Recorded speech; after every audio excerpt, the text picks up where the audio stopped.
Those New England Patriots made easy work of the Jets yesterday. Despite releasing Antonio Brown on Friday, the Pats offense continued to light up the scoreboard. Prior to the game, Bill Belichick refused to talk about Brown, but earlier today, Tom Brady addressed the Brown situation. Please take a listen. Well, I think there's a lot of human elements, and I think as a player, as a person, I care deeply about my teammates. I want everyone to be the best they could possibly be. I've had a lot of teammates over the years. So, you invest not just your head, but your heart. You invest your soul. That's what makes a great team. That's what makes a great brotherhood. I think we're in a culture where we want to cast judgment so quickly on people. We want to disparage people so quickly, and it just speaks to me that a lot of people are probably hurting, because when you're not feeling great, you want other people to know that. And I think it becomes very emotional. Life is not easy. Football is not easy. Evolving and growing as people is not an easy thing. Tom Brady, always a class act. Ryan Clark still here with us. Stephen A., I'm coming to you here. Do you think the Patriots will be better off without Antonio Brown, even though he's probably the most talented receiver in the NFL? I think they would. Right now, they're the number one defense in the NFL. Now, granted, Pittsburgh, Miami, the New York Jets, that might have something to do with it, particularly when you caught the Steelers without Antonio Brown and Le'Veon Bell on opening night of the NFL season for you. I get that part. But I just think that when you consider the shrapnel of criticism that was aimed in the organization's way. When you look at Bill Belichick staring down Dana Jacobson, who formerly worked here, believe it or not, off first taking congratulations to her. She's getting married this weekend, by the way. Congrats, Dana. Absolutely. But when you look at that, and then you look at the questions that were being aimed in the direction of guys inside that locker room, I think I heard Teddy Bruschi speak on this along with various others. You want to focus on football. You don't want to be distracted by all of that nonsense. As a football player, there's no question questioning the greatness of Antonio Brown. But the baggage that comes along with him, the instability that's so flagrant, I think for the New England Patriots, that would be a lot for them to absorb. Everybody's not going to be as understanding as Tom Brady came across in that audio that we played. Everybody's not feeling that way. Some people don't want that headache. Some people don't want to feel like you've got somebody around you that you can't necessarily trust. And I think that has a role, that plays a part, rather, in a level of discomfort that folks might feel. So as a result, I would sit up there and say they're better off without him at this point. They're better off with Antonio Brown.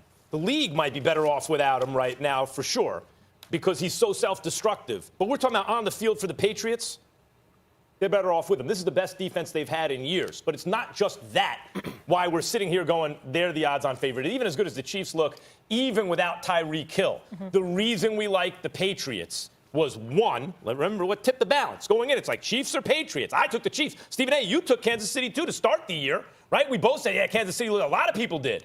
But what tipped it was, damn, that Patriots defense. And then, ooh, Josh Gordon looks like Josh Gordon now. And they added Antonio Brown. Okay, too much, just, white flag, surrender. They're the Warriors now, right, once they added KD. But now you take Antonio Brown off that offense. And Edelman just got hurt. And this Patriots receiving core that went from, I thought, clearly the best Tom Brady would ever have, if it stayed this way. AB is your lead receiver in the conversation for best ever. Josh Gordon, by the way, had one of the all-time great rookie years as a receiver. And if he's back to being that kind of talent, he was a transcendent talent. He was like OBJ before OBJ. He was like, oh, my God, as a rookie, he's almost already as good as everyone else. If he's back to being that guy with AB and Edelman, what are you going to do? Tom Brady is, and you can't breathe on the quarterback anymore. Tom Brady's going to be killing everyone, and the defense is stout. Belichick coaching. What are you going to do? But now, all of a sudden, you take AB off, Edelman's hurt, and you're down to Josh Gordon as really your special receiver, who is special.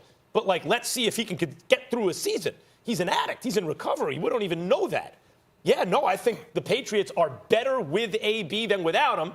I think the league at the moment is better off without him than with him. Listen, this question is easy for me they are not better off without Antonio Brown. If you watch that Miami game, Tom Brady clearly understood who the best wide receiver on this team was. And you can go back to the game yesterday. It was drops by Edelman, Josh Gordon with drops. The one guy, even though he's 5'10", that if he has a one-on-one matchup that's going to win is Antonio Brown. And to your point, Stephen A., about answering questions, and yes, these probably weren't questions that people in the locker room wanted to deal with, but Julian Edelman, when he spoke about the way Antonio Brown worked, the things he had learned from him in the week, Tom Brady, and the relationship that those guys had developed in just 2 weeks' time.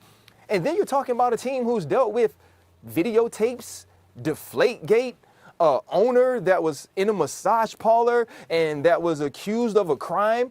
Like, this team has dealt with nonsense outside of their locker room forever. They've also dealt with guys who have had issues away from the field, or guys who people have thought have torn down teams outside of New England that have toed the line in New England in order for them to win. So this is a team that, though they may hate answering the questions, has always had questions to answer.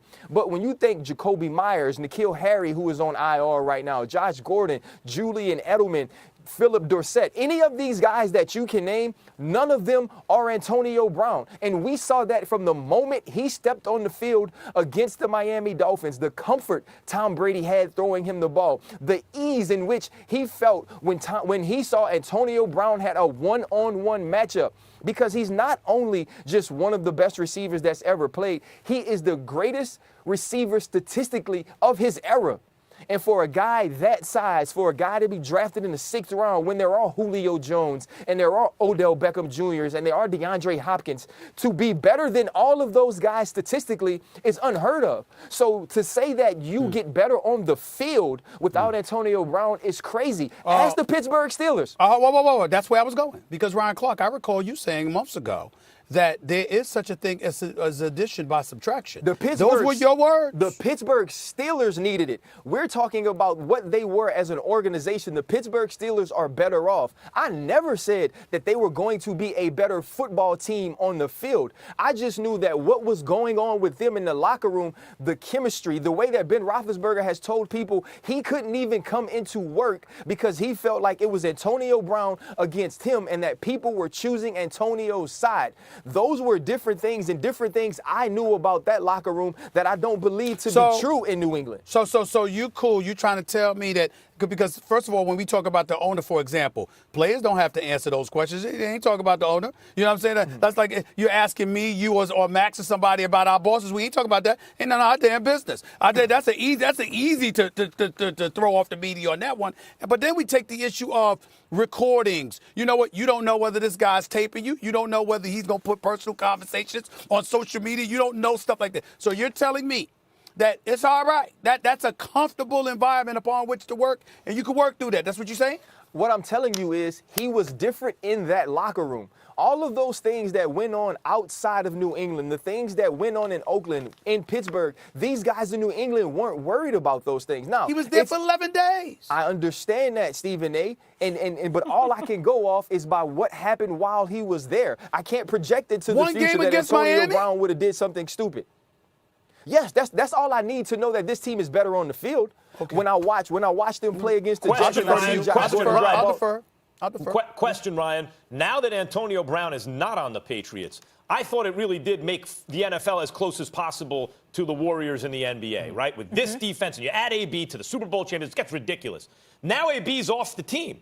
Who's the favorites for the Super Bowl at this moment? Listen, the New England Patriots are still the favorite, and it's because of what you mentioned about their defense. When you watch Kansas City play defense in that fourth quarter, the cornerbacks couldn't make plays down the field. There were 2 balls that were jump balls that were won by the Baltimore Ravens where the Kansas City Chiefs have to make plays. And too often we've seen this team with opportunities last year and now this year with Steve Spagnuolo with opportunities to make plays down the field in the secondary, and they just don't. And so when you're playing against a Tom Brady who has a defense with Stephon Gilmore, with the McCourty twins, one of which has 3 interceptions already, 1 in each game this season. Also, the way they can rest the passer. Jamie Collins comes back, and now he's the New England Patriot that he always was before he was jettisoned to Cleveland. This team is just too stacked defensively, and I feel like they will make the plays needed when you have Bill Belichick, and we saw what they did in the Super Bowl against the Los Angeles Rams. I don't believe the Kansas City Chiefs can come up with the plays defensively to beat this team,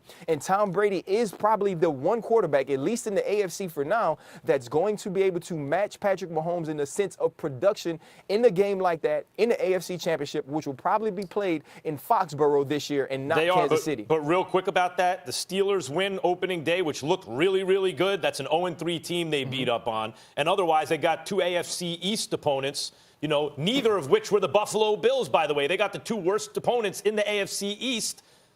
At the very least, it's a season again. It went from oh, my God, they ruined the season to we got a season again. And I think it goes to a season because of Antonio Brown. I believe the feeling you had when you saw some of these other guys play with the Edelmans and the Myers and knowing what N'Keal Harry was in that first preseason game against Detroit and the type of big body he could be, once you added Antonio Brown, you thought it was over. You was like, there was no way you were going to be able to stop this team. And now they've come back down to the mean a little bit, but they are still the best overall team in the AFC. But see, where I challenge you, Ryan, and where I think you and Max, you're missing my point is this. When Antonio Brown first came to the Patriots, I acknowledge it wasn't even fair. You understand the balance of power. I mean, just a foregone conclusion. We said the rich get richer, et cetera, et cetera. Nobody's going to beat the Patriots. But when we ask the questions, will the Patriots be better off without Brown? What I'm saying is this. While he was on the team, the Sports Illustrated article came out. Right. While he was on the team, they sat up there and said, stay away, keep your mouth shut, don't say anything. And then he sent what was perceived as being threatening text messages. So we're clearly not talking about the football player. What we're talking about is the problems that Antonio Brown were putting on display at the end in Pittsburgh, that he put on display in Oakland. Do we believe that Antonio Brown was not going to be there with the Patriots? And I'm saying this last week proved that guy hadn't left. That guy was still going to be in Foxborough. That's the point. It's not about his skills. We know he's all world. We know what he can do. We know he can do things outside the numbers, even in the slot that Julian Edelman can do. What we're saying is the Antonio Brown that we saw in Oakland and in the waning moments in Pittsburgh, was that guy going to be going in Foxborough? And he proved last week that he wasn't, which is why they let him go. No, that's that point. That point. That's my point. Can't, no, that's the only point I make. Yeah. That point you obviously can't argue. And the actions, like these actions, are different. People try. You can't tie what he's done now and what he's being accused of now to any of these football things that Antonio Brown has done. This is outside of that. Some of those things were victimless when it came to teams.